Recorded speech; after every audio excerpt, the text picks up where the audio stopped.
নমস্কাৰ। বহুদিনৰ মূৰত আজি দুজোপা ফুলগছ ৰুলোঁ। এজোপা গোলাপ ফুল, আনজোপা হৈছে স্পাইডাৰ প্লাণ্ট।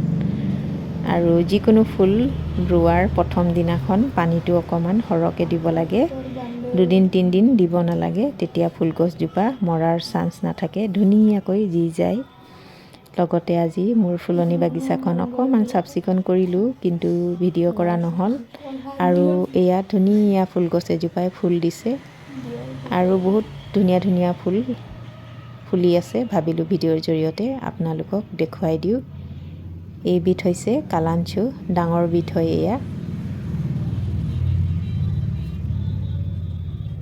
এইবাৰ মোৰ ফুলনি বাগিচাত কালাঞ্চু অকণমান কম হৈ গ'ল, কাৰণ এইবাৰ মই কাটিং কৰি ৰোৱা নহ'ল, সেইবাবে ফুলো কমকৈ পাইছোঁ। এয়া কিছুমান কলি দি আছে।